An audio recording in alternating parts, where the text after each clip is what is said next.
కోల్కతా వెళ్ళే టూరిస్టులు ఎక్కువ అట్రాక్ట్ అవ్వడానికి ఈ ఫారెస్ట్ అలాంగ్ ఒక 40 కిలోమీటర్స్ ఇలానే ఉంటుంది. చాలా బాగుంటుంది ఈ లొకేషన్. చూడ ఎంత గ్రీనరీ ఉందో. అసలు రోడ్డు కూడా నీట్గా టర్నింగ్స్ ఇవన్నీ చాలా బాగుంటుంది. ఇక్కడ అడవి దున్నలు అంటారు కదా, అవి కూడా ఉంటాయి. డేంజరు. కార్లను కూడా ఎత్తేస్తాయి. ఒకటి 2 టన్నులు 3 టన్నుల పైనే ఉంటాయి. దగ్గర దగ్గర ఏనుగు సైజులో ఉంటాయి. చూడండి ఫారెస్ట్ ఎంత. దీంట్లో మళ్ళీ అక్కడక్కడ ట్రైబల్ గూడాలు, ట్రైబల్స్, వాగులు, వంకలు, ఎంత నేచర్ చాలా బాగుంటుంది. చూడండి ఇక్కడ ట్రైబల్ కూడా ఉంటుంది. చూడండి ఇక్కడ రూమ్ ఫెసిలిటీస్ ఉండవు. పోయింది. ఇక్కడ ఈ వాగులు బాగా పొంగినప్పుడు ఇక్కడ ట్రాన్స్పోర్ట్ కూడా బంద్ అయిపోతుంటుంది. ఇది చూడండి వాగు ఎట్లా పొంగుతుందో. ఇది పొంగి ఒకసారి మనకి రోడ్డు కొట్టకపోయింది. వాగు రోడ్ అంతా కొట్టకపోయింది. నేను కొట్టకపోయేటట్టు.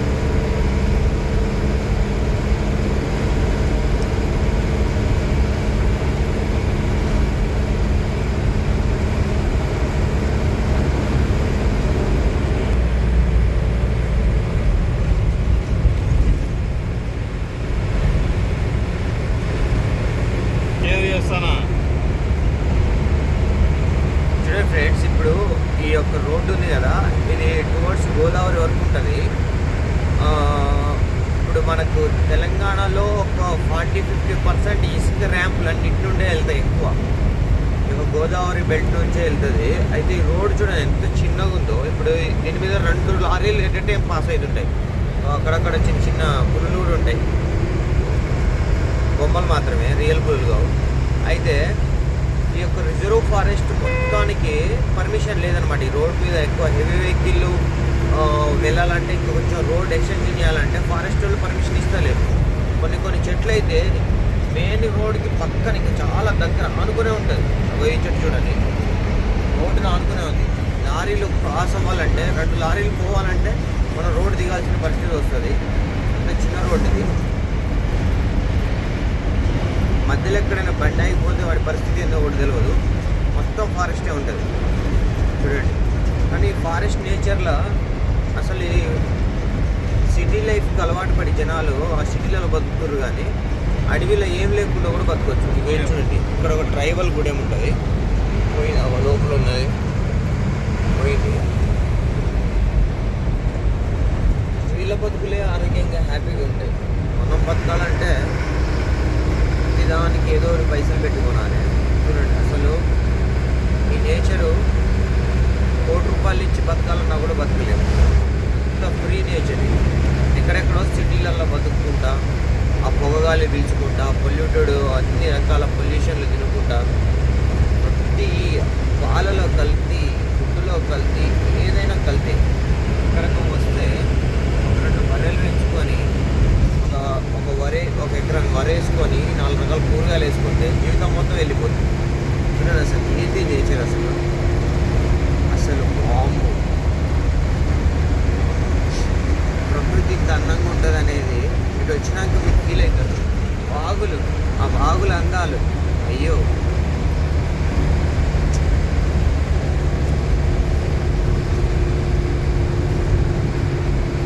బాబా అసలు ఈ టర్నింగ్స్, ఈ ఏరియాలు. ఇక్కడ జనాలు కోతులకు అక్కడక్కడ ఫుడ్ వేస్తుంటారు, కానీ దయచేసి జనాలు చాలా గుర్తించండి. కోతులకు అన్నం వేస్తే కానీ, ఏదైనా ఫుడ్ వేసినా కానీ రోడ్డు దిగేసి అడవిలో పోయి వేయండి. ఎందుకంటే అవి రోడ్డు పక్కనే అలవాటు అయిపోయి చాలా వరకు కోతులు చచ్చిపోతున్నాయి. కొంచెం గమనించండి. ఫుడ్ వేయండి, మంచి ఫుడ్ వేయండి, కానీ రోడ్డుకి దిగి కొంచెం దూరం లోపల వేయండి. ఎందుకంటే అవి రోడ్డు మీదనే ఫుడ్ వేస్తున్నారు కాబట్టి ఆకలికి అవి రోడ్డు మీదనే వచ్చి తినాల్సి వస్తుంది. నైట్ టైం ఈ రోడ్లో రావడం కొంచెం డేంజరే. ఎందుకంటే ఏ టైంలో ఏం జరిగిందో కూడా తెలియదు. చాలా లారీ వాళ్ళ మీద కూడా అటాకులు జరుగుతుంటాయి. ఏంటంటే లారీ వాళ్ళ దగ్గర ఉండే మొబైల్స్ కానీ మనీ కానీ అట్లా తీసుకుంటుంటారు. ఎప్పుడు కూడా నైట్ టైం వచ్చేటప్పుడు కార్లలో వచ్చినా ఏం వచ్చినా కూడా వెహికల్ ఆపొద్దు. ఎవరు ఆపినా ఆపొద్దు. నైట్ టైం ఎవరు ఇప్పుడు ఎంత డేంజర్గా వచ్చాడు. ఎంత డేంజర్ సిచ్యువేషన్లో ఉన్నా ఆపండి అన్నా కూడా అప్పుడు ఇన్ కేస్ ఆఫ్ యాక్సిడెంట్, రియల్గా యాక్సిడెంటల్ పర్సన్స్ ఉన్నారంటే అప్పుడు చూసి ఆపండి.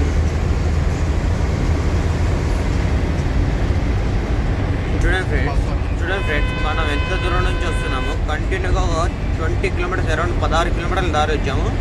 అప్పటి నుండి ఇప్పటి వరకు ఒక విలేజ్ లేదు. ఎవరైనా కంపెనీ అడుగుతారు ఏటూరు నాగారం వైల్డ్ లైఫ్ శాంక్చురీ, ఇప్పుడు విలేజ్ వచ్చింది ఇంత దూరం తర్వాత. Careful friends. ఇది తాడ్వాయి ఏరియా ఫ్రెండ్స్. ఇటు సమ్మక్క సారక్క వెళ్ళాలనుకున్న వాళ్ళకి ఇది ఒక వే అనమాట. అప్పుడు మనకు తెలంగాణ గవర్నమెంట్ బస్ ట్రాన్స్పోర్ట్ పెడుతుంది కదా, ఆ బస్ ట్రాన్స్పోర్ట్ పెట్టినప్పుడు ఇటు నుంచి చాలా వరకు అన్ని దగ్గర ఒక 10,000 బస్సులు పోతుంటాయి కదా, అవన్నీ ఇటు నుంచే పోతుంటాయి. ఇక చూడండి, ఇప్పుడు మన తాడ్వాయి దగ్గర ఒక రిసార్ట్స్ ఉంటుంది అనమాట, హరిత వరల్డ్. హరిత వరల్డ్ ఈ వీళ్ళకు లీజ్కి ఇచ్చేసారు. ఎంత బాగుంటుందో చూడండి. రిసార్ట్ చాలా చాలా అందంగా ఉంటుంది. ఇక్కడ నుండి సైక్లింగ్కి, వెహికల్ పంపిణీకి వెహికల్ కూడా ప్రొవైడ్ చేస్తారు, సైక్లింగ్ కూడా ప్రొవైడ్ చేస్తారు. ఈ ఫారెస్ట్ మొత్తం మనం ఎంత బాగుంటుందో ప్రొవైడ్ చేస్తారు. పొలాలు. ఎవరైనా వీకెండ్ ఎంజాయ్ చేయాలి అనుకున్న వాళ్ళు ఈ టైంలో ఇటు విజిట్ చేస్తే ఏమవుతుందంటే మీకు Bogatha water falls, at the same time మనకు Bedaram temple, at the same time ఇవన్నీ రిసార్ట్స్, గోదావరి ఫ్లోటింగు, ఇవన్నీ ఒక్కసారి కవర్ చేసుకోవచ్చు. చాలా బాగుంటుంది. ఇక్కడ ఈ రిసార్ట్స్ వాళ్ళు అన్నీ ప్రొవైడ్ చేస్తారు, వెహికల్ ప్రొవైడ్ చేస్తారు, ఫుడ్ ప్రొవైడ్ చేస్తారు, అకామిడేషన్ కూడా చాలా హెల్తీగా ఉంటుంది. రండి, విజిట్ చేయండి ఫ్రెండ్స్. ఇంకో స్మాల్ రిక్వెస్ట్ ఏంటంటే, in case of any possibility మీరు ఎప్పుడైనా టూరిస్ట్ విజిటింగ్ వచ్చినప్పుడు ఇక్కడ ఉండే ట్రైబల్స్ కోసం ఏమైనా కొన్ని నీడ్స్ అంటే క్లాత్స్ కానీ, పిల్లలకి ఏమైనా బెడ్షీట్స్ కానీ అలా ఏమైనా తెచ్చి ఇస్తే, ఏమైనా బర్త్డే స్పెషల్స్ ఉన్న వాళ్ళ పర్సనల్ అయినా ఏమైనా కూడా తెచ్చిస్తే వాళ్ళకి చాలా యూస్ఫుల్ అవుతుంది. ఎందుకంటే ఇక్కడ మినిమం ఫెసిలిటీస్ ఉండవు వాళ్ళకు. చలి పెట్టేటప్పుడు కానీ, పిల్లలకు క్లాత్స్ కానీ, ఏదైనా హెల్తీగా హైజీనిక్ ఏమి ఉండవు. దయచేసి ఏదైనా చేయాలి అనుకునేటోళ్ళకు చాలామంది ఉన్నోళ్ళకి అట్లా చారిటీలకి ఇవ్వడం, టెంపుల్లో హుండీలలో వేయడం, ఎంత చాలా అంటే వాళ్ళ బ్రెయిన్ ఎంత లోగా డెవలప్ అయి ఉంటుందంటే, వెళ్ళి హుండీలల్లో ఎక్కడెక్కడో అక్కడెక్కడ చర్చిలల్లో ఇవన్నీ వేసే కన్నా డైరెక్ట్ నీ చేతితో నువ్వే చేయొచ్చు కదా. అది దేవుడికి డైరెక్ట్గానే తెలుస్తుంది నువ్వు ఏం చేస్తున్నావు. అందుకనే నేను చెప్పే రిక్వెస్ట్ ఏంద్రా అంటే, ఏదైనా చేయాలనుకుంటే మనం ఒక మీడియం యూజ్ చేసుకోవచ్చు. మనకు అవతల రిసీవర్కి మధ్యలో ఎవరు ఉండదు. చర్చిలు, టెంపుళ్ళు, హుండీలు, ఈ వ్యవస్థ మొత్తం పోవాలి. నువ్వు ఏదైనా చేయాలి అనుకుంటే డైరెక్ట్ వాళ్ళకే చేయాలి. కానీ మధ్యలో సగం తినేస్తారు, సగం కన్నా ఎక్కువనే తినేస్తారు. అసలు పక్కన వాడికి పెట్టేటోళ్ళే ఉండరు. లాస్ట్ ఇయర్ ఫ్లడ్స్ అప్పుడు ఇక్కడ కొండాయి అనే ఊరు కొట్టుకుపోయింది. సీతక్క చాలామంది చాలా రిక్వెస్ట్లు చేసారు, ఏదైనా నీడ్స్ ఉంటే వాళ్ళకి హెల్ప్ చేయండి అని. కొన్ని వందల మంది వచ్చి హెల్ప్ చేసిపోయారు. వాళ్ళకి కావాల్సిన నిత్యావసర సరుకులు అయితే ఒక 2 సంవత్సరాలకు సరిపడే సరుకులు వచ్చినాయి, బట్టలు అన్నీ వచ్చినాయి.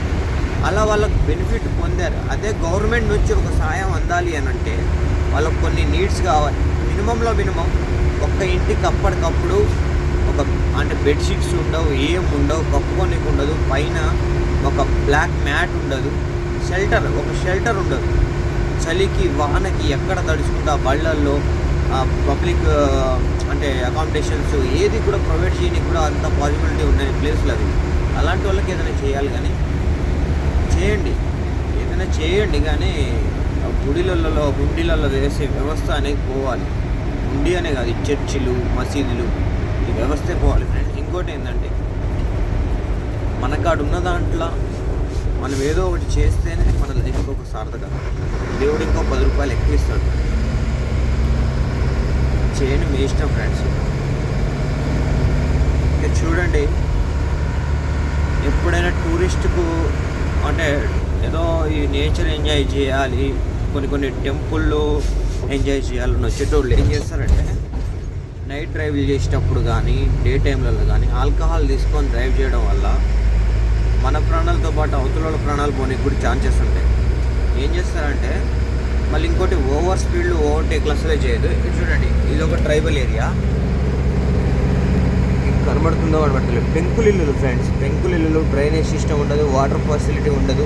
ఈ వాగులలో పోయే వాటర్ని తాగుతారు. ఈ నౌతులు ఉంటుంది, కనీసం రోడ్డు ఉండదు. ఈ ఇంటి నుంచి ఆ ఇంటికి పోనీకి రోడ్డు ఉండదు. ఎప్పుడైనా నేను పాసిబిలిటీ ఉంటే పోయి చూపిస్తా.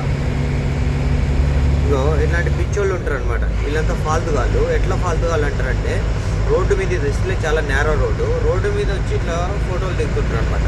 ఇలాంటివి చాలా అవాయిడ్ చేయాలి. వీళ్ళందరూ ఫాల్తుగాళ్ళే. వీళ్ళ మీద ఫైన్ వేపిస్తాం. ఈ ఫోటోలు తీసుకుంటున్నాం. వీళ్ళనేం చేయాలో చెప్పండి ఫ్రెండ్స్. ఇప్పుడు రోడ్డు మీద పెట్టినప్పుడు ఏమైతే అవతల నుంచి స్పీడ్ వచ్చే వెహికల్లకు కట్ చేసినప్పుడు కూడా అది సైడ్కి నెట్టేస్తుంది వెహికల్. అందుకని ఎప్పుడు కూడా మీరైనా కూడా హైవేలల్లో, పెద్ద పెద్ద హైవేలల్లో ఎవరు లేరు కదా అని చెప్పి ఆ రోడ్డు మధ్యలో వచ్చి ఫోటోలు దిగడం అవాయిడ్ చేయండి. ఎందుకంటే మన వల్ల పక్కనోడి ప్రాణాలు అంటే రైట్ మనకి లేదు కదా.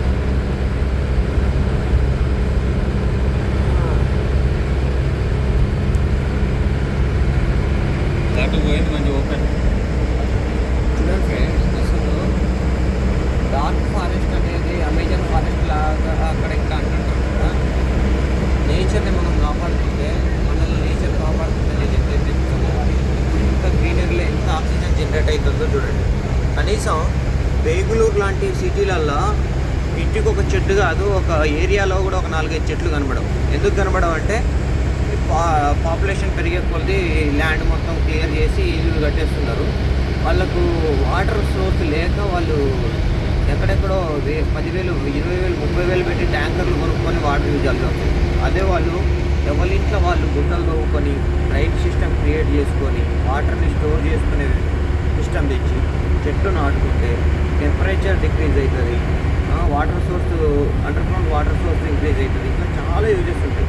ఇంకా పిచ్చోళ్ళు గవర్నమెంట్ ఏం చేస్తుందో, ఈ జనాలు ఏం చేస్తున్నారో అన్న నాశనం చేయడం తప్ప ఏది ఒక్క చెట్టు ప్రపంచంలో ప్రతి ఒక్కడు ఒక్కొక్క చెట్టు నాటుకుంటే ప్రపంచం మొత్తం గ్రీనరీ అయిపోతుంది.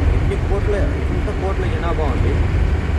ఎప్పుడైనా ఏదైనా గవర్నమెంట్ స్కీమ్ రావాలన్నా, ఏదైనా చేయాలన్నా మినిమం వాళ్ళు ఒక 2 చెట్లు నాటేటట్టుగా ఒక చట్టం తీసుకురావాలి. చెట్ల నుంచి మనకు వచ్చే ఈ ట్రైబల్స్ చాలా వరకు చూస్తున్నాయి. ఇంటి చుట్టూ చెట్లే ఉంటాయి. ఇది చెట్లు ఉంటాయంటే అంతా మ్యాంగో చెట్లు, బనానా చెట్లు, అన్ని ఫ్రూట్ చెట్లు ఉంటాయి. వాడు వెళ్ళి బయట పోయి కొనాల్సిన అవసరమే లేదు. అవి కూడా విడికి కాస్తాయి. ఇక్కడ ఈ ఫారెస్ట్లో విడికి కాస్తాయి. మేము ఫారెస్ట్ ఎప్పుడైనా వచ్చినప్పుడు ఫారెస్ట్ నుండి అన్ని మామిడికాయలు తెచ్చుకోవాలన్నా కూడా మాకు పాసిబిలిటీ కాదు. అంతంత హైజీనిక్ ఉంటాయి ఆ పండ్లు. ఏవో కింద దిగుతలేవు రోడ్డు పైన. సో అందుకనే ఫుడ్ రోడ్డు మీద వేయద్దు. దయచేసి అర్థం చేసుకోండి ఫ్రెండ్స్. ఇక ఈ వీడియో అయిన తర్వాత ఎండ్ చేస్తున్నా. నెక్స్ట్ వీడియోతో మళ్ళీ కలుస్తాం. Bye bye.